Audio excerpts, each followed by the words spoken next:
ونعوذ بالله من شرور أنفسنا ومن سيئات أعمالنا من يهده الله فلا مضل له ومن يضلله فلا هادي له ونشهد أن لا إله إلا الله وحده لا شريك له ونشهد أن محمدا عبده ورسوله يا أيها الذين آمنوا اتقوا الله حق تقاته ولا تموتن إلا وأنتم مسلمون يا أيها الناس اتقوا ربكم الذي خلقكم من نفس واحدة وخلق منها زوجها وبث منهما رجالا كثيرا ونساء واتقوا الله الذي تساءلون به والأرحام إن الله كان عليكم رقيبا يا أيها الذين آمنوا اتقوا الله وقولوا قولا سديدا يصلح لكم أعمالكم ويغفر لكم ذنوبكم ومن يطع الله ورسوله فقد فاز فوزا عظيما فإن أصدق الحديث كتاب الله وخير الهدي هدي محمد صلى الله عليه وسلم وشر الأمور محدثاتها فإن كل محدثة بدعة وكل بدعة ضلالة وكل ضلالة في النار أما بعد فقد قال الله تبارك وتعالى في القرآن الكريم بعد أعوذ بالله من الشيطان الرجيم لقد كان لكم في رسول الله أسوة حسنة لمن كان يرجو الله واليوم الآخر وذكر الله كثيرا அளவற்ற அருளாளனும் நிகரற்ற அன்புடையவனுமாகிய எல்லாம் வல்ல அல்லாஹுக்கே புகழ் அனைத்தும் அல்ஹம்துலில்லாஹ். ஸலவாத்தும் ஸலாமும் சாந்தியும் சமாதானமும் சத்திய மார்க்கம் இஸ்லாத்தை ஏந்தி வந்த உத்தம தூதர் ஸல்லல்லாஹு அலைஹி வஸல்லம் அவர்கள் மீதும் அவர்கள் சொன்ன சொல்லினை நடந்த வழியினை அணுவணுவாக பின்பற்றி வாழ்ந்த சஹாபாக்கள் தாபிஈன்கள் தபஅ தாபிஈன்கள் நல்லவர்கள் நம்மவர்கள் அனைவர்கள் மீதும் என்றென்றும் உண்டாகட்டும் என்று அல்லாஹுவை வேண்டியவனாக அல்லாஹுடைய மாளிகையில் அவன் மார்க்கத்தில் இருந்து ஒரு சில விஷயங்களை அறிந்து கொள்ள வேண்டும் என்கிற நல்லெண்ணத்தோடு அமர்ந்திருக்கிற ஏக வல்லவனாகிய அல்லாஹுவின் நல்லடியார்களே, அருமை சகோதரிகளே, தாய்மார்களே, ரப்புல் ஆலமீன் ஆகிய அல்லாஹ் நாம் எல்லாம் எந்த நோக்கத்திற்காக உட்கார்ந்திருக்கிறோமோ அந்த நோக்கத்தை நிறைவேற்றி தந்து வாழும் காலமெல்லாம் அவனுக்கு கட்டுப்பட்டு வாழ்ந்த நல்லவர்களாக வாழ்ந்து இந்த பூமியில் இருந்து விடைபெறுகிற பொழுதும் உண்மையான முஃமின்களாக, முத்தகீன்களாக, சாலிஹீன்களாக, சித்தீகீன்களாக, ஷுஹதாக்களாக வாழ்ந்து மரணிக்கக்கூடிய பாக்கியத்தை அல்லாஹ் நம் அனைவருக்கும் நசீபாக்குவானாக. அன்புக்குரிய சகோதரிகளே, தாய்மார்களே, இன்றைய தினம் இறை தூதரின் மீதான உண்மையான நேசமும் வேஷமும் என்கிற ஒரு தலைப்பு எனக்கு வழங்கப்பட்டிருக்கிறது. ரபியுல் அவ்வல் மாதம் வந்துவிட்டால் இந்த தலைப்பில் அதிகமாக பேசப்படுவதை நாம் அவதானிக்கிறோம். இந்த மாதத்தை பொறுத்தவரை இரண்டு வகையான மக்களை நாங்கள் காண்கிறோம். ஒரு சாரார் ரபியுல் அவ்வல் மாதம் அல்லாஹுவின் தூதருடைய பிறந்த மாதம், மீலாதுடைய மாதம். எனவே இந்த மாதத்தில் அல்லாஹுவின் தூதர் ஸல்லல்லாஹு அலைஹி வஸல்லம் அவர்களுடைய பிறப்பை கொண்டாட வேண்டும், அவர்களுடைய மீலாதை அனுஷ்டிக்க வேண்டும், அதற்காக சில நல்ல காரியங்கள் செய்ய வேண்டும், அந்த சந்தோஷத்தை வெளிப்படுத்த வேண்டும் என்று பிரச்சாரம் செய்து அதற்காக ஏற்பாடுகள் செய்து விழாக்கள் கொண்டாடுகிற ஒரு சாரார். இன்னும் ஒரு சாரார் இல்லை இல்லை, அல்லாஹுவின் தூதருடைய பிறப்பை கொண்டாடுவதற்கும் அல்லாஹுவின் தூதருடைய பிறப்பை ஒரு சந்தோஷமாக அனுஷ்டிப்பதற்கும் அல்லாஹும் அல்லாஹுடைய தூதரும் அனுமதிக்கவில்லை, அப்படி அவர்கள் கொண்டாடி காட்டவில்லை, அதில் எந்த நன்மையுமே இல்லை என்று சொல்லுகிற ஒரு சாரார். இந்த இரண்டு சாராருமே ஒவ்வொருவரையும் பார்த்து உங்களுக்கு அல்லாஹுவின் தூதரின் மீது அன்பு கிடையாது, பாசம் கிடையாது, நேசம் கிடையாது, அதனால் தான் நீங்கள் அல்லாஹுவின் தூதரை கொண்டாட மறுக்கிறீர்கள் என்று அல்லாஹுவின் தூதருடைய நேசத்தை இன்னும் ஒரு சாரார் மீது இல்லாமலாக்குகின்ற அடுத்தவர்களும் பாசம் இல்லாத காரணத்தினால் தான் நீங்களும் அல்லாஹ்வின் தூதர் செய்யாத ஒரு விஷயத்தை செய்கிறீர்கள், காட்டாத ஒரு வழிமுறையை செய்கிறீர்கள், எனவே உங்களுக்கு உண்மையான நேசம் கிடையாது என்ற பிரச்சாரத்தை சாராரை குறை சொல்வதும் வழக்கமாக மாறி போயிருக்கிறது. இடையிலே இது பற்றி எதுவுமே தெரியாமல் அல்லது அல்லாஹ்வின் தூதர் என்று சொன்னால் அந்த வார்த்தைக்கு இருக்கிற மதிப்பு, முஹம்மது ஸல்லல்லாஹு அலைஹி வஸல்லம் என்று சொல்லுகிற ஒரு தனிநபருக்கு கொடுக்கிற ஒரு ஆளுமைக்கு கொடுக்கிற மரியாதை, பிறந்ததிலே இருந்து புத்தி தெரிந்த காலத்தில் இருந்து ஊட்டி வளர்க்கப்படுகிற அந்த சிந்தனை, இப்படியான இரண்டு சாராரின் பக்கத்திலும் எந்த பக்கத்தில் நாம் இருப்பது என்று சொல்கிற ஒரு கேள்வியை எங்களுக்கு பொதுவாக இருக்கிற ஒரு சிலருக்கு எழுப்புவதை நாங்கள் பார்க்கிறோம். அன்புக்குரிய சகோதரிகளே, அல்லாஹ் தஆலா சொல்கிறான், فَإِن تَنَازَعْتُمْ فِي شَيْءٍ فَرُدُّوهُ إِلَى اللَّهِ وَالرَّسُولِ إِن كُنتُمْ تُؤْمِنُونَ بِاللَّهِ وَالْيَوْمِ الْآخِرِ. நீங்கள் அல்லாஹ்வையும் மறுமை நாளையும் உண்மைக்குண்மையாக நேசிப்பவர்களாக இருந்தால், உங்களுக்கு மத்தியில் ஏதாவது ஒரு முரண்பாடு வருகிற பொழுது, ஒரு பிரச்சனை வருகிற பொழுது, முடிவெடுக்க முடியாத ஒரு சூழல் வருகிற பொழுது, ஃபருத்தூஹு இலல்லாஹி வர்ரசூல், அல்லாஹ்வின் பாலும் அல்லாஹ்வுடைய தூதரின் பாலும் மீண்டு வாருங்கள் என்று அல்லாஹ் தஆலா சொல்கிறார். இந்த விஷயம் மார்க்கத்தோடு சம்பந்தப்பட்ட ஒரு விஷயம், இது நன்மைகளோடு சம்பந்தப்பட்ட ஒரு விஷயம், அல்லாஹ்வின் தூதருடைய நேசத்தோடு சம்பந்தப்பட்ட ஒரு விஷயம். எனவே இதற்கு தீர்ப்பளிக்க வேண்டியவர்கள் அல்லாஹும் அல்லாஹ்வுடைய தூதரும் தான். இங்கிருக்கிற மௌலவிமார்களோ அல்லது பிரச்சாரம் பண்ணுபவர்களோ அவர்களுடைய சொந்த கருத்தை வைத்து இங்கு தீர்ப்பளிக்க முடியாது. அல்லாஹ் இந்த விஷயத்தில் என்ன சொல்லி இருக்கிறார், அல்லாஹ்வின் தூதர் இந்த விஷயத்தை எப்படி கையாண்டிருக்கிறார்கள், அல்லாஹ்வையும் அல்லாஹ்வுடைய தூதரையும் உண்மைக்குண்மையாக நேசித்து அந்த வழியை பின்பற்றி வாழ்ந்த சஹாபா சமூகம் இந்த விஷயத்தில் எப்படி நடந்து கொண்டிருக்கிறார்கள் என்கிற ஒரு தேடலை மேற்கொள்ள வேண்டியது இன்றைய காலத்தின் கட்டாயமாக இருக்கிறது. அன்புக்குரிய சகோதரிகளே, அதற்கு முன்னர் அல்லாஹ்வின் தூதர் என்றால் யார், அவரை ஏன் நாம் நேசிக்க வேண்டும், அந்த நேசத்திற்கான காரணம் என்ன, அது கட்டாயம் அவரை நேசித்துத்தான் ஆக வேண்டுமா என்கிற ஒரு கேள்வி எங்களிடத்தில் இருக்கிறது. நான் என் கணவனை நேசிக்கிறேன், ஒரு காரணம் இருக்கிறது. என் கணவன் என்னை திருமணம் முடித்த நாளிலே இருந்து இன்று வரைக்கும் அவனுடைய சுயநலங்களை விட, அவனுடைய சந்தோஷங்களை விட எனக்காகவும் என் குடும்பத்திற்காகவும் பாடுபடுகிறான். அவனுடைய உடல் நலத்தை கூட பார்க்காமல் கஷ்டப்படுகிறான். அதை கண்ணெதிரே பார்க்கிறேன். எனவே நான் கணவனை நேசிக்கிறேன். இன்னும் ஒரு பக்கம் என் பெற்றோரை நான் நேசிக்கிறேன். அவர்கள் தான் என்னுடைய அடையாளம், என்னுடைய ஆதாரம். அவர்கள் இல்லாமல் நான் இல்லை. அவர்கள் செய்த தியாகத்தினுடைய வெளிப்பாடுதான் நான் ஒரு பெண்ணாக இன்று சமூகத்தின் மத்தியில் நிமிர்ந்து நிற்கிறேன். எனவே நான் ஒரு கட்டத்தில் இப்படி இருப்பதற்கு காரணம் என்னுடைய பெற்றோர். எனவே நான் என்னுடைய பெற்றோரை நேசிக்கிறேன். இன்னும் ஒரு பக்கம் என்னுடைய பிள்ளைகளை நான் நேசிக்கிறேன். 10 மாதங்கள் சுமந்து படாத பாடுபட்டு பல்வேறு ஆசைகளோடும் கனவுகளோடும் பெற்றெடுப்பவர்கள் என்னுடைய பிள்ளைகள். எனவே அவர்களை நான் நேசிக்க வேண்டும் என்பதற்காக நான் அவர்களை நேசிக்கிறேன். இப்படி என்னுடைய இரத்த உறவுகளை நேசிக்கிறேன். என் நண்பர்களை, தோழர்களை, தோழிகளை நான் நேசிக்கிறேன். என்னோடு உறவாக இருக்கிற, எனக்கு உதவி செய்கிற பலரை நான் நேசிக்கிறேன். இந்த வட்டத்திற்குள் அல்லாஹ்வின் தூதர் ஸல்லல்லாஹு அலைஹி வஸல்லம் 1400 ஆண்டுகளுக்கு முன்னர் இந்த பூமியில் வாழ்ந்த ஒரு மனிதர். அவருக்கும் எனக்குமான நேரடி தொடர்பு கிடையாது. அவரை நான் கண்ணால் கண்டது கிடையாது. என்ன நிறம் என்று தெரியாது. அவர் பேசிய மொழி நான் பேசுகிற மொழி கிடையாது.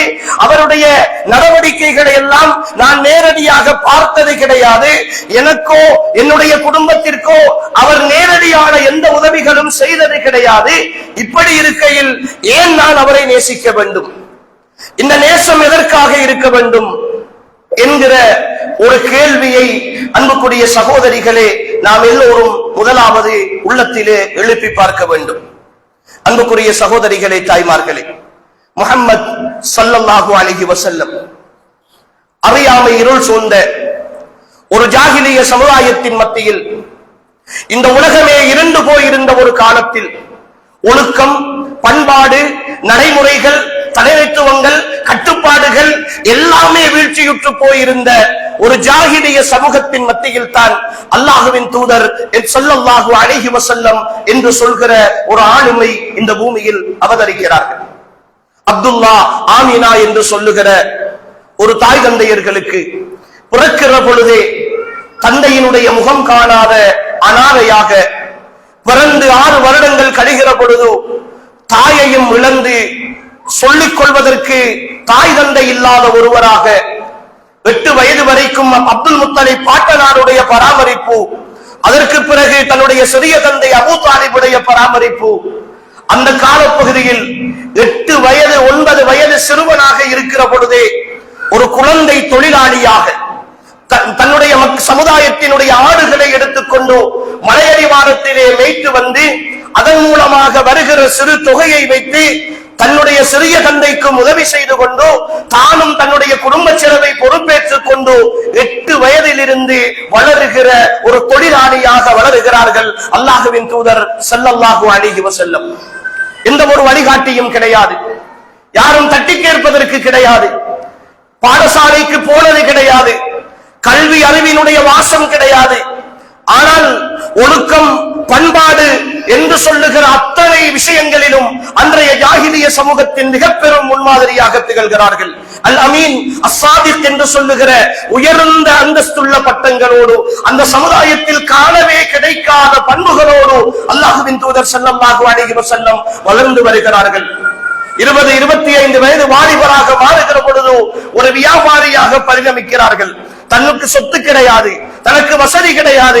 எனவே மக்களில் வசதியுள்ளவர்களுடைய வியாபார பொருட்களை எடுத்துக்கொண்டு ஷாம் பிரதேசத்திற்கு சென்று அங்கு விற்பனை செய்துவிட்டு அங்கிருந்து சில பொருட்களை கொண்டு வந்து மக்காவிலே விற்பனை செய்து அதிலே கிடைக்கிற லாபத்தின் சரியான கணக்கு வழக்குகளை மிக நேர்த்தியாக நேர்மையாக காட்டுகிற, யாருக்கும் எதற்கும் பயப்படாமல் ஒரு ரூபாய் கூட அடுத்தவர்களுடைய விஷயத்தில் ஆசைப்படாமல் தன் வாலிபத்தை மிக நேர்த்தியாக கழிக்கிறார்கள்.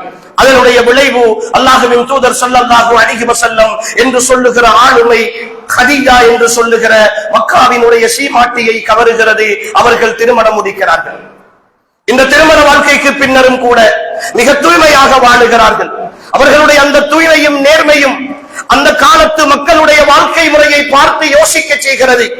அவர்கள் இந்த பூமியில் ஏன் இவர்கள் இப்படி வாழ்கிறார்கள், இவர்களுக்கு ஒரு வாழ்க்கை வேண்டுமே, இவர்களுடைய ஒழுங்கு வேண்டுமே, இப்படி மனிதர்களை சாப்பிடுகிற, மனிதர்களுக்கு அநியாயம் செய்கிற மிருகங்களை போன்ற ஒரு வாழ்க்கை வாழ்ந்து கொண்டிருக்கிறார்களே என்ற கவலை அல்லாஹ்வின் தூதருடைய உள்ளத்தை துத்திக் கொள்கிறது. ஹிரா குகையிலே போய் தனிமைப்படுகிறார்கள். தன் சமுதாயத்திற்காக யோசிக்கிறார்கள், பிரார்த்திக்கிறார்கள். தனக்கு தெரிந்த, தனக்கு முன்வாழ்ந்த சமுதாயம் செய்து கொண்டிருந்த சில வணக்க வழிபாடுகளை சொல்லி அல்லாஹ்வை அழைத்துக் கொண்டிருக்கிறார்கள்.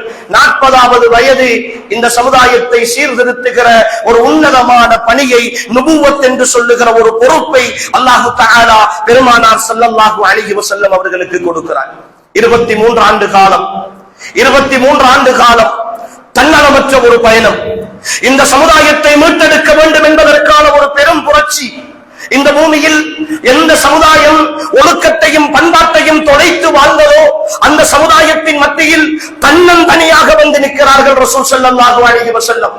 அல்லாஹ்வை, தன்னை படைத்தவனை, தனக்காக எல்லாவற்றையும் செய்தவனை நிராகரித்து விட்டு அவனால் படைக்கப்பட்டவைகளை வைத்து வணங்கிக் கொண்டிருந்த அந்த சமுதாயத்தின் மத்தியில் லா இலாஹ இல்லல்லாஹ், அல்லாஹ்வை தவிர வணங்குவதற்கு, வழிபடுவதற்கு, உறுதி பூணுவதற்கு, பிரார்த்தனை செய்வதற்கு எவனும் கிடையாது என்ற ஏகத்துவ கொள்கையை, தௌஹீதினுடைய பிரச்சாரத்தை அல்லாஹ்வின் தூதர் ஸல்லல்லாஹு அலைஹி வஸல்லம் முன்வைக்கிறார்கள். உதவி செய்வதற்கு யாரும் கிடையாது.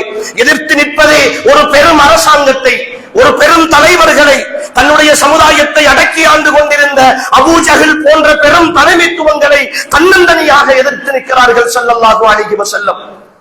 கொள்கையினுடைய உறுதி, என்ன சோதனைகள் வந்த பொழுதும் தளர்ந்து விடக்கூடாது என்று 13 ஆண்டு காலம் மக்காவில் போராடுகிறார்கள். அடிக்கப்படுகிறார்கள், அவமதிக்கப்படுகிறார்கள், சோதிக்கப்படுகிறார்கள். நடந்து போகிற பாதைகளில் எல்லாம் முட்கள் பதிக்கப்பட்டு அவர்களுடைய பொன்மேனியில் குத்தி அதன் மூலமாக ரத்தம் படுகிறது. அல்லாஹ்வின் தூதர் சுஜூதிலே இருக்கிற பொழுது அழுகிய ஒட்டக குடல்களை எல்லாம் அள்ளிக்கொண்டு போய் அவருடைய தோள் மீது கொட்டி எழுந்திருக்க முடியாமல் செய்து அவர்கள் மூச்சு திணறி செத்துவிட வேண்டும், மரணித்து விட வேண்டும் என்று சொல்ற பேராசையோடு அந்த சமுதாயம் முயற்சிக்கிறது. எங்கெங்கெல்லாம் அவர்களுக்கு துன்புறுத்த முடியுமோ, என்னென்ன சோதனைகளை எல்லாம் கொடுக்க முடியுமோ அத்தனையையும் கொடுக்கிறது. அது மட்டுமல்ல, அவரை யாரெல்லாம் ஏற்கிறார்களோ, அவரை யாரெல்லாம் பார்த்து சிரிக்கிறார்களோ, அவர் சிந்தனையை யாரெல்லாம் தன் சிந்தனையாக ஏற்றுக்கொள்கிறார்களோ அவர்களுக்கெல்லாம் கொடுமையின் அத்தனை வகைகளையும் கட்டவிழ்த்து விடுகிறார்கள். அம்மார் ரலியல்லாஹு அன்ஹு அவர்களுடைய குடும்பம், யாசிர் ரலியல்லாஹு அன்ஹு, சுமையா ரலியல்லாஹு அன்ஹா, இதற்காக ஷஹீதாக்கப்பட்ட முதல் அந்தஸ்திலே இருப்பவர்கள். யாசிர் ரலியல்லாஹு அன்ஹு அல்லாஹ்வின் தூதரை ஏற்றுக்கொண்ட ஒரே ஒரு காரணத்திற்காக 2 ஒட்டகைகளில் 2 கால்கள் கட்டப்பட்டு இருவேறு திசைகளில் விரட்டப்பட்டு 2ஆக கிழிக்கப்பட்டு ஷஹீதாக்கப்படுகிறார்கள். சுமையா ரலியல்லாஹு அன்ஹா அபூ ஜஹலால் அவருடைய அபத்திலே ஈட்டியால் குத்தப்பட்டு துடிதுடித்து ஷஹீதாகி போகிறார்கள். ஆனாலும் அந்த சமுதாயத்தின் மீது அல்லாஹ்வின் தூதர் கொண்டிருந்த ஆழ்ந்த கரிசனை, அன்பு அந்த சமுதாயத்தின் உள்ளத்தில் அல்லாஹ்வின் தூதரை பார்க்கிற பொழுதெல்லாம் இவரை விட இந்த பூமியின் சந்தோஷம் எனக்கு பெரிதல்ல என்று நினைக்கிற ஒரு சமுதாயமாக அந்த சமுதாயம் வளர்ந்து வந்தது. காரணம், அவருடைய ஒவ்வொரு மூச்சும் இந்த சமுதாயத்திற்கானது, இந்த சமுதாயத்தில் வாழுகிற எனக்கும் உங்களுக்குமானது. ஒவ்வொரு பேச்சும், அந்த தலைமைத்துவத்தின் ஒவ்வொரு பேச்சும் எங்களுடைய வாழ்க்கைக்கானது.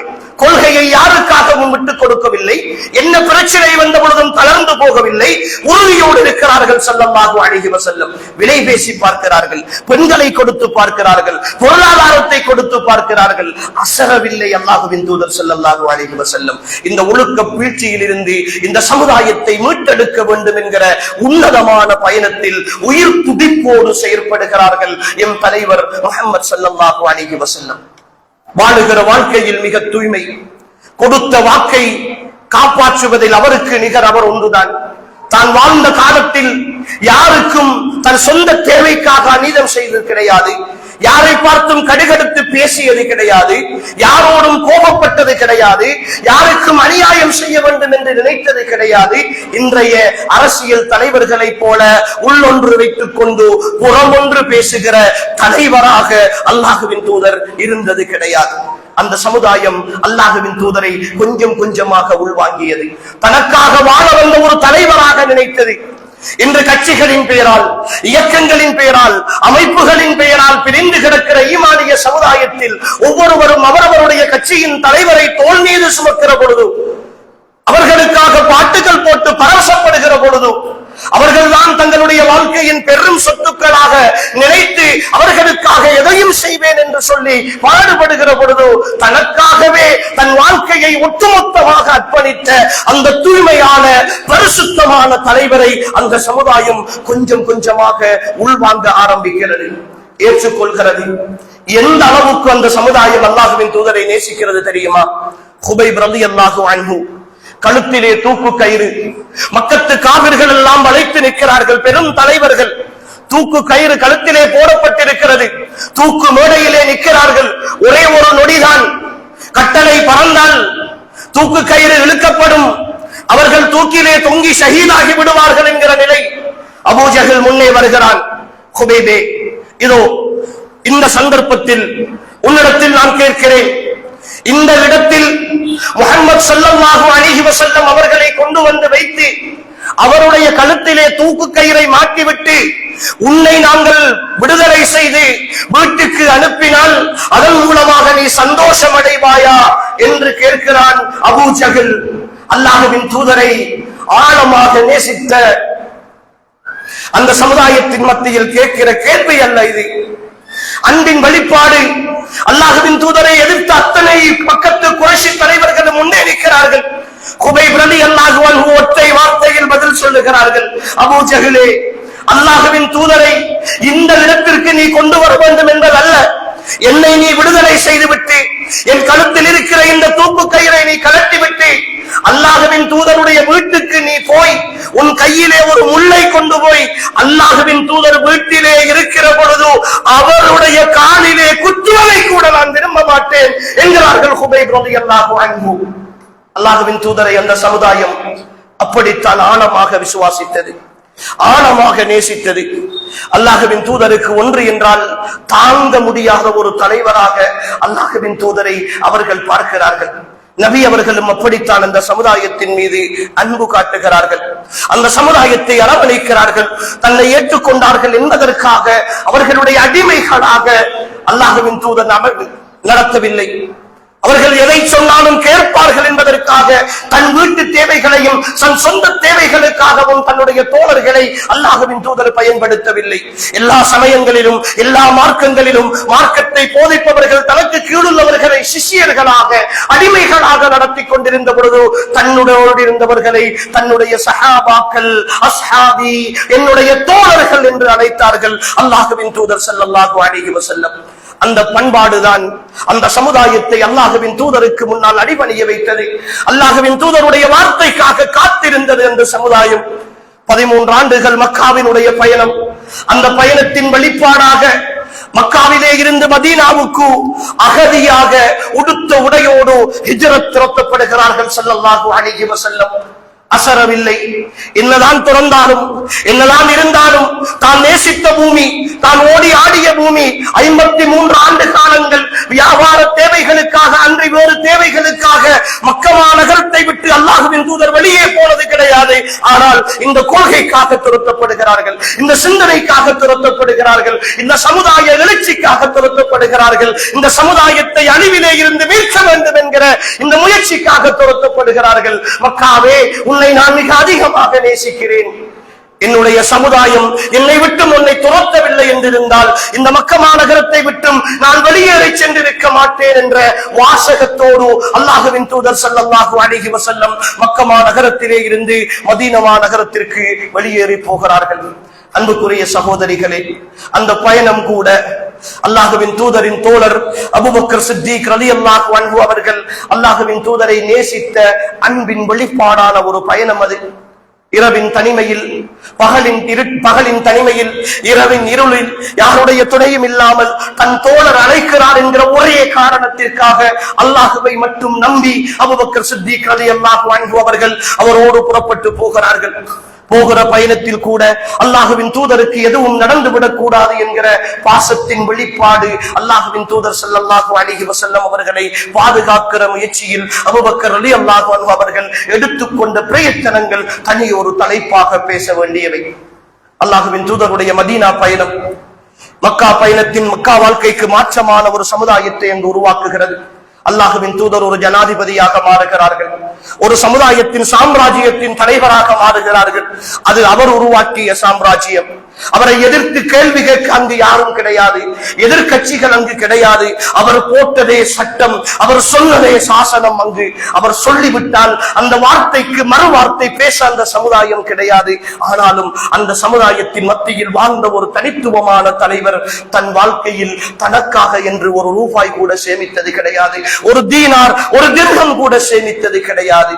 தன்னுடைய அதிகாரத்தை பயன்படுத்தி யாருக்கும் அநியாயம் செய்தது கிடையாது, யாரையும் துன்புறுத்தியது கிடையாது, யாருக்கு எதிராகவும் செயற்பட்டது கிடையாது. தோழர்களை தோழர்களாக நடத்துகிறார்கள், எளிமையான வாழ்க்கை வாழுகிறார்கள். அல்லாஹ்வின் தூதருடைய சபைக்கு ஷாம் பிரதேசத்திலே ரோமாபுரியிலே இருந்து கவர்னர்கள் அவர்களை சந்திக்க வருகிற பொழுது அல்லாஹ்வின் தூதர் ஸல்லல்லாஹு அலைஹி வஸல்லம் அவர்கள் யார் இந்த சபையில் என்று தேடி கேட்கிற அளவுக்கு எளிமையான ஒரு வாழ்க்கையை அல்லாஹ்வின் தூதர் ஸல்லல்லாஹு அலைஹி வஸல்லம் இந்த பூமியில் வாழுகிறார்கள். அப்படித்தான் இந்த சமுதாயத்தின் மத்தியில் அவர்கள் இடம் பிடிக்கிறார்கள். 10 ஆண்டு காலம் மதீனாவின் பயணம், சுமார் 18க்கு மேற்பட்ட போராட்டங்கள், 18க்கு மேற்பட்ட யுத்தங்கள். தனி ஒரு தலைவனாக வெறுமனே பள்ளியில் உட்கார்ந்து கொண்டு படை அனுப்பிவிட்டு அந்த படை முடிந்து வருகிற பொழுது விசாரிக்கிற ஒரு தலைவனாக இருக்கவில்லை. படை தளபதியாக கொடியேந்தி முன்னே நிற்கிறார்கள்.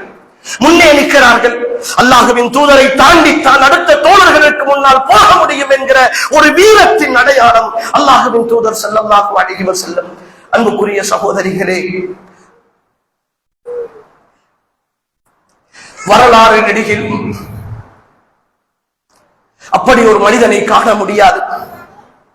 அப்படி ஒரு தலைவரை நீங்கள் தோன்ற மாட்டார்கள் என்று முஸ்லிம் சமுதாயம் அல்ல, அல்லாஹ்வின் தூதரை பற்றி வாசிக்கிற இந்த உலகில் தோன்றிய எல்லா சமுதாய தலைவர்களும் ஒத்துக்கொண்ட ஒரு ஒப்பற்ற தலைவர் தான் அல்லாஹ்வின் தூதர் ஸல்லல்லாஹு அலைஹி வஸல்லம். அவருக்கு நிகர் அவர் மட்டும்தான், அவருக்கு நிகர் அவர் மட்டும்தான். அல்லாஹ்வுடைய வேத வாக்குகளை கொண்டு இந்த பூமியில் வாழ்ந்த ஒரு தலைவர் அவர். அவருடைய வாழ்க்கையில் எந்த குறைகளையும் கண்டுபிடிக்க முடியாது. வீட்டுக்கு போனால் தன் மனைவிக்கு கணவனாக இருந்தார்கள், தன் பிள்ளைகளுக்கு பாசமான தந்தையாக இருந்தார்கள். பள்ளிக்கு வந்தால் தொழுகை நடத்துகிற இமாமாக இருந்தார்கள், படை நடத்துகிற தளபதியாக இருந்தார்கள், நீதம் செலுத்துகிற நீதிபதியாக இருந்தார்கள், ஆட்சி செய்கிற ஒரு ஜனாதிபதியாக இருந்தார்கள். இப்படி ஒரே மனிதரில் 1000 ஆளுமைகள் வெளிப்பட்ட ஒரு உத்தம தலைவர் தான் அல்லாஹ்வின் தூதர் ஸல்லல்லாஹு அலைஹி வஸல்லம். அவருடைய ஆசை எல்லாம் இந்த பூமியில் நானும் நீங்களும் நிம்மதியாக இருக்க வேண்டும் என்பதுதான், இந்த பூமியில் நானும் நீங்களும் வெற்றி பெற வேண்டும் என்பதுதான். எனவேதான் எங்களுக்காக வாழ்ந்த ஒரு மனிதரை, எங்களுக்காகவே உயிர் கொடுத்த ஒரு மனிதரை தன் வாழ்நாளின் ஒரு நொடி கூட தன் மனைவிமாரின் சந்தோஷத்துக்காகவோ தன் பிள்ளைகளின் சந்தோஷத்திற்காகவோ இந்த பொது சிந்தனையை துறந்து விடாத, இந்த சமுதாய உணர்வை திறந்து விடாத, ஏன் மஹ்ஷருடைய வெளியில் கூட எல்லா மனிதர்களும் யா நஃப்ஸி யா நஃப்ஸி என்று கதறுகிற பொழுது, எல்லா நபிமார்களும் யா நஃப்ஸி யா நஃப்ஸி என்று கதறுகிற பொழுது, அந்த இருள் சூழ்ந்த வேளையில் கூட, அந்த பயங்கரமான பொழுதில் கூட யா உம்மத்தி என் சமுதாயமே என்று அழைக்கிற இந்த சமுதாயத்தின் மீதான ஆழமான பற்று கொண்ட ஒரு அன்பான தலைவர் தான் அல்லாஹ்வின் தூதர் முஹம்மது நபி ஸல்லல்லாஹு அலைஹி வஸல்லம். அன்புக்குரிய ஈமானிய தாய்மார்களே, சகோதரிகளே, இந்த பூமியில் நானும் நீங்களும் முஸ்லிமாக வாழ்ந்து கொண்டிருக்கிறோம்.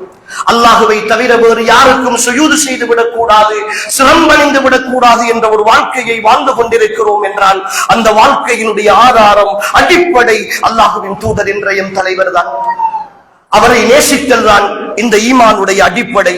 அதனால் தான் அல்லாஹுவின் தூதர் ஸல்லல்லாஹு அலைஹி வஸல்லம் அவர்கள் சொல்கிறார்கள், நான் கொண்டு வந்த இந்த மார்க்கத்திற்கு உங்களுடைய மனோ இச்சைகள் முழுமையாக கட்டுப்படாத வரைக்கும் நீங்கள் முஃமின்களாக முடியாது. இன்னும் ஒரு செய்தியில், உங்களுடைய தாயை விட, தந்தையை விட, பிள்ளைகளை விட, இந்த உலகத்தில் உள்ள எல்லோரையும் விட, ஏன் உங்களுடைய உயிரை விட மேலாக என்னை நேசிக்காத வரைக்கும் நீங்கள் முஃமின்களாக முடியாது என்கிறார்கள் ரசூல் ஸல்லல்லாஹு அலைஹி வஸல்லம். அல்லாஹ்வுடைய அன்பு வேண்டுமா? அல்லாஹ்வின் தூதரை நேசிக்க வேண்டும். இந்த உலகினுடைய சந்தோஷம் வேண்டுமா? அல்லாஹ்வின் தூதரை நேசிக்க வேண்டும். இந்த உலக வாழ்க்கையின் வெற்றி வேண்டுமா? அல்லாஹ்வின் தூதரை நேசிக்க வேண்டும். மறுமையினுடைய நிம்மதி வேண்டுமா? சுவனம் வேண்டுமா? அல்லாஹ்வின் தூதரை நேசிக்க வேண்டும். அல்லாஹ்வின் தூதரை நேசித்தல் என்பது கணவனை விட, பிள்ளைகளை விட, தாய் தந்தையர்களை விட, இந்த உலகத்தின் அத்தனை உணர்வுகளையும் உறவுகளையும் விட, இந்த உலகத்தில் நான் அதிகம் நேசிக்கிற என்னை விடவும் என் உயிரை விடவும் மேலாக நான் அல்லாஹ்வின் தூதரை நேசிக்க வேண்டும். அல்லாஹ்வின் தூதருக்கு ஒன்று என்றால் என்னால் பொறுத்துக் கொள்ள முடியாது. அவருக்காக உயிர் கொடுத்தல் தான் என் கடைசி முடிவு என்றால் அல்லாஹ்வின் தூதருக்காக உயிர் கொடுப்பதற்கு கூட நான் யோசிக்க மாட்டேன் என்று சிந்திக்கிற ஒரு ஈமானிய உணர்வு தான் அல்லாஹ்வின் தூதருடைய நேசம். அன்புக்குரிய சகோதரிகளே, இதற்காகத்தான் அல்லாஹ்வின் தூதரை நேசிக்க வேண்டும். அல்லாஹ்வின் தூதரை இதற்காகத்தான் நேசிக்க வேண்டும். அவர் இந்த வாழ்க்கையை எங்களுக்காகவே வாழ்ந்துவிட்டு சென்ற ஒரு தலைவர். அவரை போன்ற ஒரு மனிதரை இந்த பூமியில் காண முடியாத சகோதரிகள்.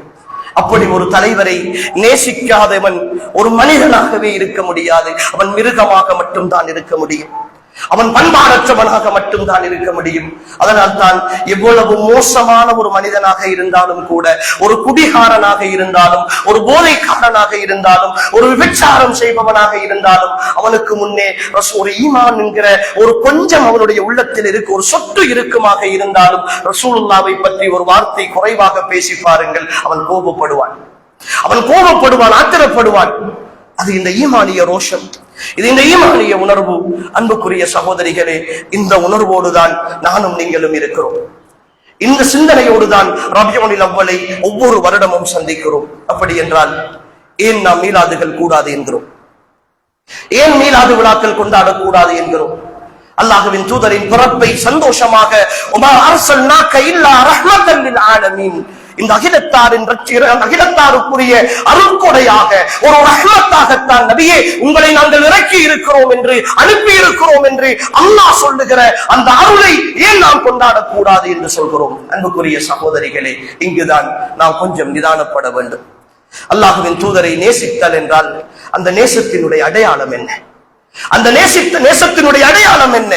அல்லாஹ் வரை விலக்கணப்படுத்துகிறான். நான் ஆரம்பத்திலே சொன்னேன், அந்த எந்த ஒரு பிரச்சனை மார்க்க ரீதியாக வந்தாலும் குர்ஆனையும் ஹதீஸையும் அல்லாஹ்வின் பாலும் அல்லாஹ்வுடைய தூதரின் பாலும் நாம் மீள வேண்டும். அல்லாஹ் சொல்லுகிறான், குல் இன் குன்தும் துஹிப்பூனல்லாஹ், நபியே நீங்கள் அவர்களை பார்த்து சொல்லுங்கள், நீங்கள் உண்மைக்குண்மையாக அல்லாஹ்வை நேசிப்பவர்களாக இருந்தால், அல்லாஹ்வுடைய நேசம் உங்களுடைய உள்ளத்தில் இருந்தால், அல்லாஹ்வின் தூதரை நேசிப்பீர்கள், அல்லாஹ்வின் தூதரை நேசிப்பதாக இருந்தால் ஃபத்தபிஊனி, என்னை பின்பற்றுங்கள் என்று நபியே நீங்கள் சொல்லுங்கள். அல்லாஹ்வின் தூதரை நேசித்தல் என்பதனுடைய பிரதானமான அடையாளம் என்ன தெரியுமா சகோதரிகளே?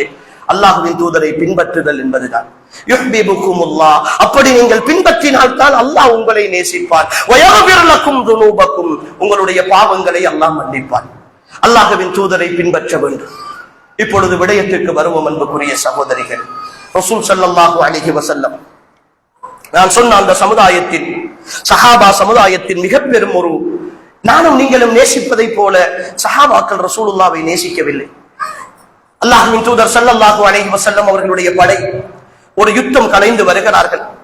அல்லாஹ்வின் தூதர் அந்த யுத்தத்திலே ஷஹீதாகி விட்டார்கள் என்கிற ஒரு வதந்தி மதீனாவுக்குள்ளே பரவி போயிருந்த காலம் அந்த காலம். இப்போது இருக்கிற தொலைபேசி வசதிகள், ஊடக வசதிகள் எதுவும் இல்லாத 1400 ஆண்டுகளுக்கு முன்னால் கொஞ்சம் போய் பாருங்கள். அல்லாஹ்வின் தூதரை காணுகிற ஒரு சமுதாயம் இருக்கிறதே, அந்த சமுதாயம் எப்படிப்பட்ட சமுதாயம் தெரியுமா? ஒவ்வொரு நாளும் தஹஜ்ஜுடைய நேரம் ஆண்களும் பெண்களும் குழந்தைகளும் சிறுவர்களுமாக சாறை சாறையாக வீடுகளிலே இருந்து வெளிவருவார்கள். ஏன் தெரியுமா? அந்த நாள் மஸ்ஜிது நபவிக்கு வந்து அல்லாஹ்வின் தூதருடைய முகத்தை பார்த்தால் தான் அந்த சமுதாயத்திற்கு விடியும், அந்த சமுதாயத்திற்கு மனதில் நிம்மதி ஏற்படும். அல்லாஹ்வின் தூதரை ஒரு நாளைக்கு காணவில்லை என்றால், அவர்களுடைய திருமுகத்தை பார்க்கவில்லை என்றால், அவர்கள் பேசுகிற வார்த்தையை கேட்கவில்லை என்றால், அந்த சமுதாயம் அன்றைய நாளின் இருள் சூழ்ந்த சமுதாயமாக, இருள் சூழ்ந்த ஒரு நாளாக இருக்கிற ஒரு நிலையில் தான் அல்லாஹ்வின் தூதரை நேசித்தார். குழந்தைகள் கூட மதீனாவின் வீதிகளிலே தஹஜ்ஜுடைய நேரம் பெருநாட்களை போன்று வருவார்கள். பெருநாட்கள், ஒவ்வொரு நாளும் பெருநாள் தான். அல்லாஹ்வின் தூதர் இருந்த அந்த நாட்கள், பெருநாள் தொழுகைக்காக நாம் சாறை சாறையாக வருகிறோமே மைதானத்தை நோக்கி, அதே போலதான் ஒவ்வொரு நாளும் எல்லா சஹாபாக்களும் அல்லாஹ்வின் தூதரை பார்ப்பதற்காக வருவார்கள். அப்படி ஒரு சந்தோஷமான சமுதாயம் அந்த சமுதாயம். அந்த அல்லாஹ்வின் தூதரை பார்ப்பதுதான் அந்த சமுதாயத்தினுடைய இலக்கு. படை வந்து கொண்டிருக்கிறது. ஒரு பெண்மணி மதீனாவினுடைய எல்லைக்கு போய் நிற்கிறார். ஒரு பெண்மணி மதீனாவினுடைய எல்லைக்கு போய் நிற்கிறார். ரசூலுல்லாஹ்வுடைய படை வருகிறது. அல்லாஹ்வின் தூதர் நலமாக இருக்கிறார்களா? அல்லாஹ்வின் தூதர் நலமாக இருக்கிறார்களா? அவர்கள் மரணித்து விட்டார்கள் என்ற ஒரு செய்தி கிடைத்தது. அவர்கள் உயிரோடு இருக்கிறார்களா? அந்த பெண்மணி கேட்ட பொழுது அந்த பெண்மணியிடத்திலே வந்த தோழர்கள் சொல்லுகிறார்கள், இந்த யுத்தத்தில் உங்களுடைய கணவர் ஷஹீதாகி விட்டார் என்ற ஒரு செய்தியை சொல்லுகிறார்கள். அன்புக்குரிய சகோதரிகளே, தாக்கம் செலுத்தவில்லை அந்த பெண்மணிக்கு. சொந்த கணவனின் மரணம் தாக்கம் செலுத்தவில்லை. ஓடோடி தேடுகிறார் அல்லாஹ்வின் தூதரை. அல்லாஹ்வின் தூதர் நலமாக இருக்கிறார்களா? இந்த யுத்தத்தில் உங்களுடைய மூத்த மகனும் ஷஹீதாகி விட்டார், தாக்கம் செலுத்தவில்லை. சொந்த பிள்ளையினுடைய இழப்பு. அல்லாஹ்வின் தூதர் நலமாக இருக்கிறார்களா? இந்த யுத்தத்தில் உங்களுடைய 2வது பிள்ளையும் ஷஹீதாகி விட்டார், 2 ஆண் மக்கள், சொந்த கணவன், தாக்கம் செலுத்தவில்லை. அந்த கவலையை விட அல்லாஹ்வின் தூதர் மௌத்தாகி விட்டார்களாமே, அவர்கள் உயிரோடு இருக்க வேண்டுமே என்கிற ஆசை ஓடோடி தேடுகிறார். இறுதியாக வந்தவர்கள் சொல்லுகிறார்கள், இதோ அல்லாஹ்வின் தூதர் நலமாக இருக்கிறார், இதோ வந்து கொண்டிருக்கிறார் என்று அந்த பெண்மணிக்கு சொன்ன பொழுதுதான் அந்த பெண்மணியினுடைய உள்ளம் ஆறுதல் அடைகிறது. அப்படி நேசித்த ஒரு சமுதாயம் அல்லாஹ்வின் தூதரை. கணவனை விட, பிள்ளைகளை விட, உறவுகளை விட, உயிரை விட. உஹது போர்க்களம். அல்லாஹ்வின் தூதர் ஸல்லல்லாஹு அலைஹி வஸல்லம் அவர்களுடைய ஒரு பல் ஷஹீதாக்கப்பட்டு விட்டது. சஹாபாக்கள் எல்லாம் விரண்டோடுகிறார்கள். ஒரு கட்டத்தில் புறமுதுகிட்டு ஓட வேண்டிய ஒரு சூழ்நிலை ஏற்படுகிறது. ஒரு சின்ன தோல்வி உஹதிலே ஏற்படுகிறது. அந்த நேரம் அல்லாஹ்வின் தூதரை காப்பதற்காக அன்று வாளெடுத்தவர்கள் யார் தெரியுமா? சஹாபிய பெண்மணிகள்.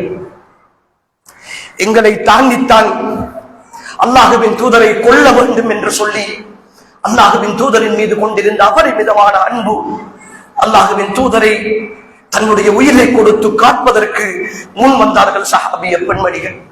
அப்படி நேசித்தார்கள் அல்லாஹ்வின் தூதர். அந்த சமுதாயம் அல்லாஹ்வின் தூதரை நேசித்தலின் அடையாளம் அல்லாஹ்வின் தூதருடைய பிறந்த நாளை அனுஷ்டிப்பதும் கொண்டாடுவதும் தான் என்றிருந்தால், என் ஈமானிய சகோதரிகளே, அல்லாஹ்வின் தூதருடைய சமுதாயம் அதை கொண்டாடாமல் விட்டிருப்பார்களா? அதை கொண்டாடாமல் விட்டிருப்பார்களா? அபூபக்கர் சித்தீக் ரலியல்லாஹு அன்ஹு ஹிஜ்ரத்துடைய பயணம், அல்லாஹ்வின் தூதர் பாலைவன வெளியிலே மதீனாவை நோக்கி போய்க் கொண்டிருக்கிறார்கள். ஒரு பக்கம் அபூபக்கர் மட்டும் தன்னன் தனியே வந்து கொண்டிருக்கிறார். ஒரு பக்கம் போகிற பொழுது அபூபக்கர் ரலியல்லாஹு அன்ஹு முன்னே போவார்கள், இன்னும் ஒரு பக்கம் வலது பக்கமாக வருவார்கள். கொஞ்சம் தூரம் போகிற பொழுது, இன்னும் கொஞ்சம் தூரம் போகிற பொழுது பின்னால் வருவார்கள், இன்னும் கொஞ்சம் தூரம் போகிற பொழுது இடது பக்கமாக வருவார்கள். அபூபக்கரே, ஏன் மாறி மாறி வருகிறீர்கள்? ஒரு பக்கமாக வாருங்களேன் என்கிறார்கள் அல்லாஹ்வின் தூதர் ஸல்லல்லாஹு அலைஹி வஸல்லம். யா ரசூலல்லாஹ், எதிரிகள் உங்களை எந்த பக்கம் இருந்து குறிவைப்பார்கள் என்று தெரியாது. எந்த பக்கம் இருந்து உங்களை குறிவைத்தாலும் அந்த பக்கம் இருந்து தாக்கப்படுபவன் நானாக இருக்கட்டும். நீங்கள் உயிரோடு போய் சேர வேண்டும், நீங்கள் மதீனாவை அடைய வேண்டும், வாழ வேண்டும். யா ரசூலல்லாஹ், நீங்கள் இந்த பூமிக்கு தேவை என்கிறார்கள் அபூபக்கர் சித்திக் ரலியல்லாஹு அன்ஹு.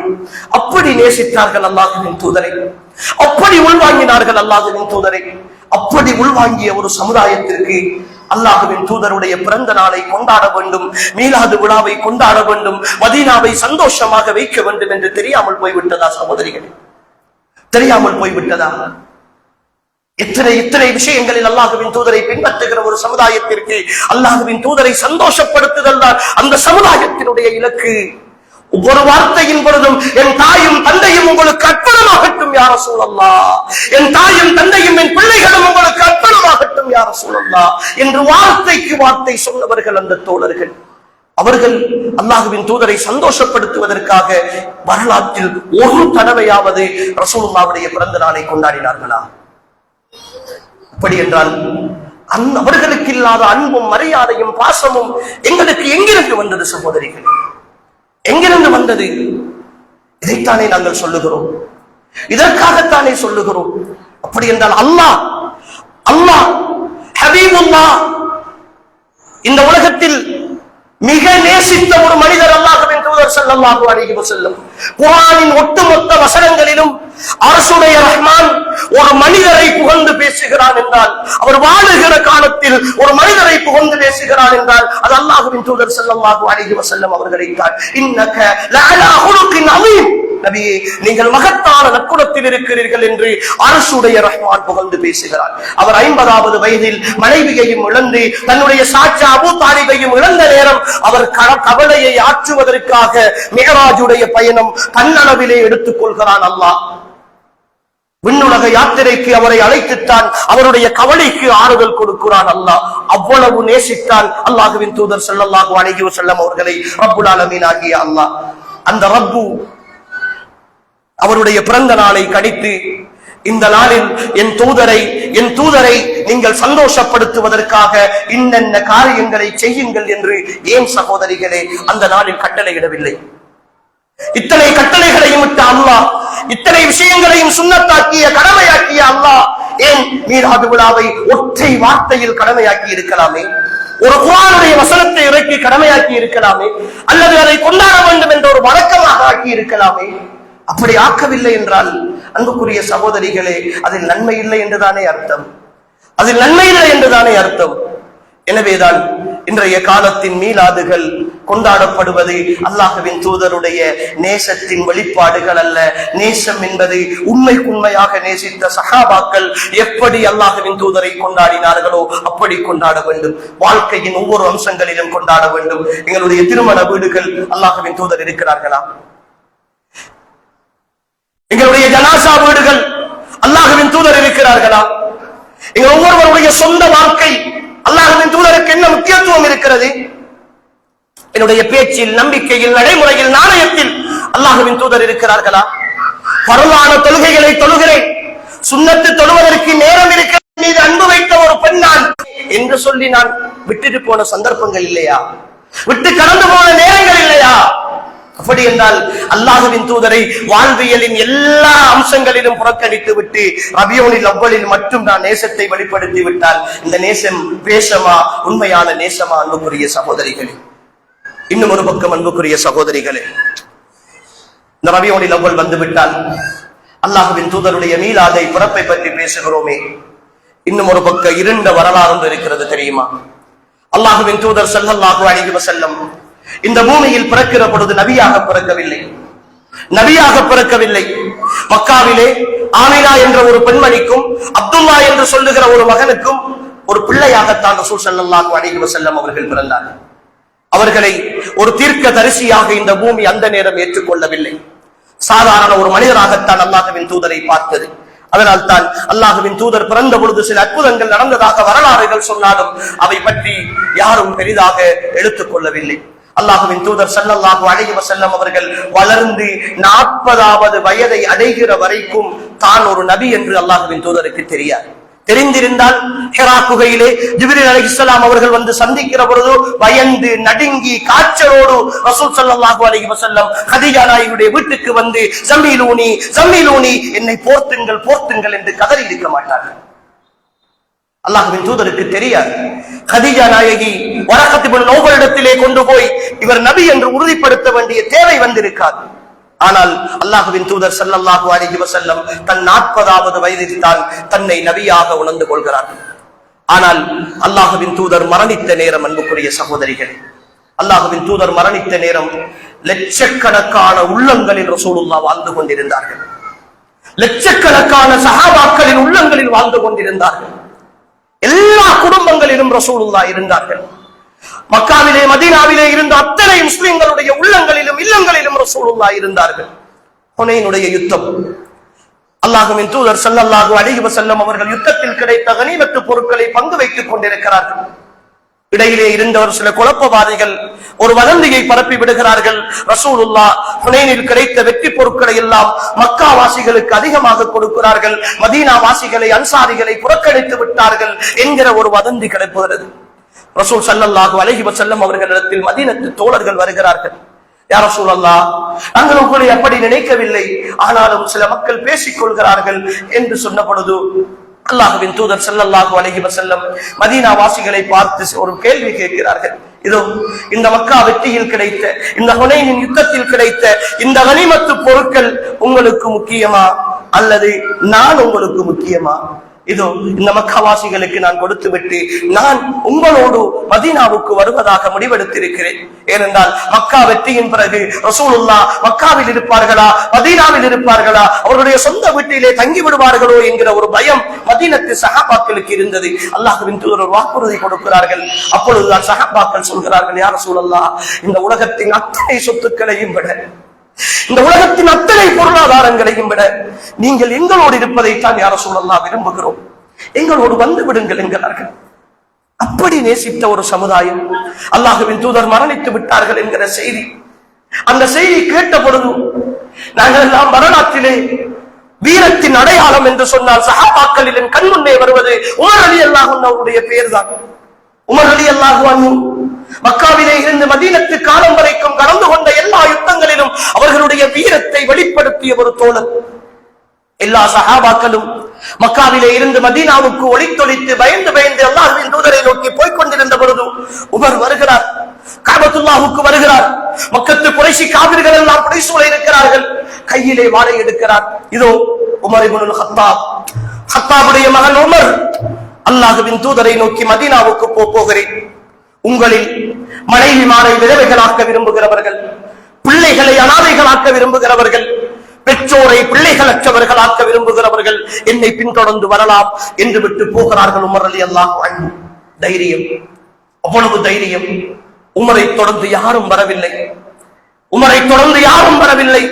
ஏனென்றால் உமருடைய வாளின் கூர்மையும் அவருடைய பேச்சின் தைரியமும் அவருடைய உள்ளத்தின் வீரியமும் எல்லோருக்கும் தெரியும். அப்படி வாள் சுமந்தவர் உமர். ஷைத்தான் உமருடைய பாதையை விட்டு மறு பாதையில் போகிறான் என்று அல்லாஹ்வின் தூதர் சிரித்துக் கொண்டு சொன்ன ஒரு தலைவர் உமர் ரலியல்லாஹு அன்ஹு. ஆனால் அன்பு பாசம் இருக்கிறது, எல்லா வீரங்களையும் மிகைத்துவிடும், எல்லா உறுதியையும் குலைத்துவிடும், எவ்வளவு பெரிய வீரனையும் நிலைகுலைய செய்துவிடும் என்பதற்கு அல்லாஹ்வின் தூதருடைய மரணத்தின் பொழுது உமர் ரலியல்லாஹு அன்ஹு அவர்கள் நடந்து கொண்ட விதம் பெரும் ஆதாரம். எந்த வாளை அல்லாஹ்வின் தூதருக்கு எதிராக எவன் பேசினாலும் உருவினாரோ அந்த வாளை உருவிக்கொண்டு மஸ்ஜிது நபவியின் வாசலில் இருக்கிறார் உமர். அல்லாஹ்வின் தூதர் மௌத்தாகவில்லை. எவனாவது ரசூலுல்லாஹ் மௌத்தாகிவிட்டார்கள் என்று சொன்னால் அவர்களுடைய கழுத்தை வெட்டுவேன். தூர் சீனா மலைக்கு மூசா அலைஹிஸ்ஸலாம் அவர்கள் போனதை போல ரசூலுல்லாஹுடைய ஆத்மா அல்லாஹ்வை சந்திக்க போயிருக்கிறது, வந்து விடுவார்கள் என்ற நம்பிக்கையோடு பேசினார்கள் உமர் ரலியல்லாஹு அன்ஹு. அது அல்லாஹ்வின் தூதருடைய மரணத்தை மறுத்ததல்ல. சில நேரம் என்னுடைய தாய் தந்தையர்கள் இழந்தவர்கள் இந்த சபையில் இருப்பீர்கள். அடிக்கடி பேசிக்கொள்வோம். உம்மா மௌத்தாகி 1 வருஷமாகி இருக்கும், 2 வருடங்களாகி இருக்கும். உம்மா இருப்பதை போலதான் இருக்கிறது, என்னோடு பேசிக் கொண்டிருப்பதை போலதான் இருக்கிறது. வாப்பா இருந்த இடங்களை எல்லாம் பார்க்கிற பொழுது அவர் இருக்கிற இன்னும் 2 ஆண்டுகள் ஓடிவிட்டது, 4 ஆண்டுகள் கடந்து விட்டன, இன்னும் எங்களோடு இருப்பதை போலதான் இருக்கிறது என்று பேசிக் கொள்கிறோம். அப்படி என்றால் அவர்களுடைய மரணத்தை நாம் மறுக்கவில்லை. நேசம், அன்பு, அவர்கள் எங்களோடு வாழ்ந்து கொண்டிருக்கிறார்கள் என்று நினைக்கிறோம். அதுதான் உமர் ரலியல்லாஹு அன்ஹு அவருடைய வார்த்தைகளிலும் வெளிப்பட்டது. அந்த அளவு தூரம் அல்லாஹ்வின் தூதருடைய பிரிவு அந்த சஹாபா சமுதாயத்தை உடைத்தது. அன்புக்குரிய சகோதரிகளே, அந்த சோக நாள் உலக வரலாற்றில் இருண்டு போன ஒரு கருப்பு நாள். முஸ்லிம்கள் மூமின்களுடைய உள்ளத்தில் எல்லாம் மிக பெரும் சோகத்தை நிறைத்த நாள். மதீனாவே அப்படியே நிலை குலைந்து போன நாள். மதீனத்து சஹாபாக்கள், ஆண்கள், பெண்கள், சிறுவர்கள், குழந்தைகள் எல்லோருமே கதறி அழுத ஒரு நாள். அவர்கள் எல்லாம் மூலையிலே உட்கார்ந்து கொண்டு இனி மீண்டு வர முடியாத சோகமே என்று துடித்து அழுத ஒரு நாள். எந்த நாள் தெரியுமா? இதே ரபியுல் அவ்வல் 12 தான். அன்புக்குரிய சகோதரிகள், இதே ரபியுல் அவ்வல் 12 தான். இப்பொழுது மனச்சாட்சியோடு சொல்லுங்கள், நீங்கள் உயிரை விட மேலாக நேசிக்கிற ஒரு தலைவரை இழந்த நாளில் உங்களுடைய பிள்ளைகளுடைய கையில் கொடி கொடுத்து அனுப்பி, உங்களுடைய பிள்ளைகளுக்கு புதிய ஆடைகள் உடுத்து அனுப்பி அதை விழா கொண்டாடுகிற அளவுக்கு, அந்த நாளின் சந்தோஷத்தை வெளிப்படுத்துகிற அளவுக்கு இரக்கமில்லாத உள்ளத்தோடு நாம் இருக்கிறோமா? இரக்கமில்லாத உள்ளத்தோடு நாம் இருக்கிறோமா?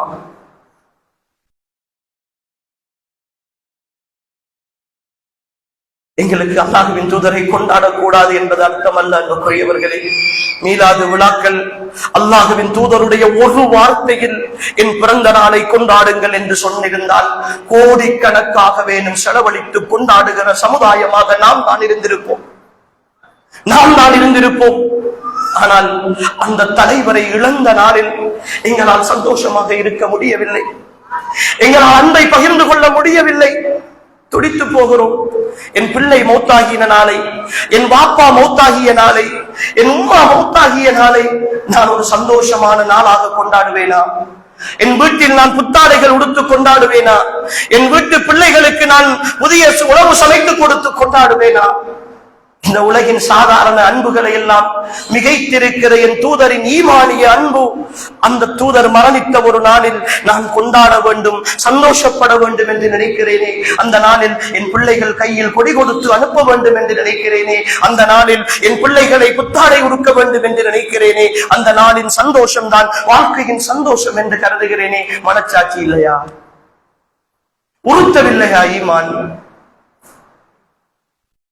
அல்லாஹ்வின் தூதருடைய இழப்பு இந்த உலகத்தின் மிக பெரும் சோதனை அல்லவா? மறுமையின் மிக பெரும் அடையாளம் அல்லவா? ஏன் அன்புக்குரிய ஈமானிய உறவுகளே, சகோதரிகளே, நாம் இன்னும் புரிந்து கொள்ள முடியாமல் இருக்கிறோம். அதனால் தான் ரசூலுல்லாஹ் எப்போது பிறந்தார்கள் என்பதில் சர்ச்சை இருக்கிறது. ரசூலுல்லாஹ் ரபியுல் அவ்வல் 8 பிறந்தார்களா, 12 பிறந்தார்களா, ரமலானிலே பிறந்தார்களா, அல்லது வேறு மாதங்களில் பிறந்தார்களா என்பதில் சர்ச்சை இருக்கிறது. காரணம், ரசூலுல்லாஹ் பிறக்கிற பொழுது அந்த சமுதாயத்தின் மத்தியில் ஒரு சரியான கலண்டர் முறை இருக்கவில்லை, ஒரு நாட்காட்டி முறை இருக்கவில்லை. ஆனால் ரசூலுல்லாஹ் மௌத்தாகிய நாள், இங்க இருக்கிற ஒவ்வொரு சகோதரனையும் பார்த்து கேட்கிறேன், சகோதரியையும் பார்த்து கேட்கிறேன். ஒருவேளை கணவனை இழந்த சகோதரிகள் இருப்பீர்கள். உங்களுடைய கணவன் பிறந்த நாள் உங்களுக்கு ஞாபகம் இருக்குமா? கணவன் மௌத்தாகிற நாள் உங்களுக்கு ஞாபகம் இருக்குமா? கேட்டால் உடனே சொல்லக்கூடிய அளவுக்கு எது இருக்கு? உங்களுடைய உம்மா அப்பா பிறந்த நாள் ஞாபகம் இருக்குமா? மௌத்தாகிய நாள் ஞாபகம் இருக்குமா? எல்லோருக்கும் மௌத்தாகிய நாள் ஞாபகம் இருக்கு. அதனால் தான் ரசூலுல்லாஹ் மௌத்தாகிய நாளை துல்லியமாக சொன்னார்கள் சஹாபாக்கள். ரபியுல் அவ்வல் 12 அந்த நாளில் தான் கொண்டாட்டம். அந்த நாளில் தான் சந்தோஷம், அந்த நாளில் தான் மீலாது விழாக்கள், அந்த நாளில் தான் மேடை பேச்சுக்கள், அந்த நாளில் தான் பிள்ளைகளுடைய கையிலே கொடுத்து ஊர்வலங்கள், அந்த நாளில் தான் சந்தோஷமான கசீதாக்கள். அன்புக்குரிய சகோதரர்களே சகோதரிகளே, மனச்சாட்சி வேண்டாமா? தெளிவாக யோசியுங்கள். வேண்டுமென்றே இவர்கள் எல்லாம் அல்லாஹ்வின் தூதரின் மீது நேசம் இல்லாமல் இதை கதைக்கிறார்கள் என்று சொல்லுகிற பொய் பிரச்சாரத்திற்கு நம்பி ஏமாந்து விடாதீர்கள். உங்களுக்கு நேசம் இருக்கிறது. உங்களை விட இந்த பிரச்சாரத்திற்காக, இந்த பிரச்சாரமே அல்லாஹ்வின் தூதருடைய மீது கொண்டிருந்த நேசம் தான். நாம் கொண்டிருக்கிற கொள்கையே அல்லாஹும் அல்லாஹுடைய தூதரும் இந்த பூமியில் பின்பற்றப்பட வேண்டும் என்ற கொள்கைதான். அந்த கொள்கைக்காகத்தான் எல்லாவற்றையும் செலவழித்துக் கொண்டிருக்கிறோம். வாழ்க்கையின் உயிர் மூச்சாக துடித்துக் கொண்டிருக்கிறோம், ஓடிக்கொண்டிருக்கிறோம், பேசிக் கொண்டிருக்கிறோம். அந்த கொள்கைக்காகத்தான் உயிரை விட வேண்டும் என்று காத்துக் கொண்டிருக்கிறோம். அன்புக்குரிய சகோதரிகளே, அல்லாஹ்வுடைய நல்லடியார்களே, இந்த புனிதமிக்க மாதம், இந்த ரபியுல் அவ்வல், எம் தலைவரை இழந்து தவிக்கிற இந்த மாதத்தில், இந்த தலைவர் ரபியுல் அவ்வலுக்கு சொந்தமானவர் அல்ல, ரபியுல் அவ்வலுக்கு சொந்தமானவர் அல்ல. ஒவ்வொரு நொடியும் வாழ்க்கையில் பின்பற்றப்பட வேண்டியவர், ஒவ்வொரு மாதமும் நினைவு கூறப்பட வேண்டியவர். அன்புக்குரிய தாய்மார்களே சகோதரிகளே, சில கேள்விகளை மட்டும் கேட்டு உங்களிடத்திலே இருந்து விடைபெறுகிறேன். அல்லாஹ்வின் தூதரை பற்றி எவ்வளவு பேசினோமே, ரசூலுல்லாஹுடைய பிள்ளைகளுடைய பெயர் உங்களுக்கு தெரியுமா? ரசூலுல்லாஹுடைய மனைவிமாருடைய பெயர் உங்களுக்கு தெரியுமா? ரசூல் ஸல்லல்லாஹு அலைஹி வஸல்லம் அவர்கள் ஹிஜ்ரத் செய்கிற பொழுது அவர்களுக்கு எத்தனை வயது என்று தெரியுமா? ரசூல் ஸல்லல்லாஹு அலைஹி வஸல்லம் அவர்கள் மரணிக்கிற பொழுது எத்தனை மனைவிமார்கள் உயிரோடு இருந்தார்கள் என்றாவது உங்களுக்கு தெரியுமா? ரசூல் ஸல்லல்லாஹு அலைஹி வஸல்லம் அவர்களை சஹாபாக்களில் ஒவ்வொருவரும் எப்படி நேசித்தார்கள் என்று தெரியுமா? ரசூல் ஸல்லல்லாஹு அலைஹி வஸல்லம் அவர்கள் எத்தனை ஆண்டுகள் மக்காவிலே வாழ்ந்தார்கள், மதீனாவிலே வாழ்ந்தார்கள். வாழுகிற காலத்தில் அவர்கள் சந்தித்த யுத்தங்களுடைய எண்ணிக்கைகளாவது தெரியுமா? ரசூலுல்லாஹ் சந்தித்த முதல் யுத்தம் எது? ரசூலுல்லாஹ் சந்தித்த கடைசி யுத்தம் எது? ரசூல் ஸல்லல்லாஹு அலைஹி வஸல்லம் எத்தனை ஹஜ் செய்திருக்கிறார்கள்? ரசூல் ஸல்லல்லாஹு அலைஹி வஸல்லம் எத்தனை உம்ராக்கள் செய்திருக்கிறார்கள்? அல்லாஹ்வின் தூதரை நேசிக்கிற சமுதாயமே, ரசூலுல்லாஹ்வை பற்றி படியுங்கள், ரசூலுல்லாஹ்வை பற்றி படியுங்கள். அந்த மனிதரை வாசியுங்கள். அவரை படிக்க படிக்க, வாசிக்க வாசிக்கத்தான் அல்லாஹ்வின் தூதருடைய பண்புகள் எங்களுடைய வாழ்க்கையில் வரும்.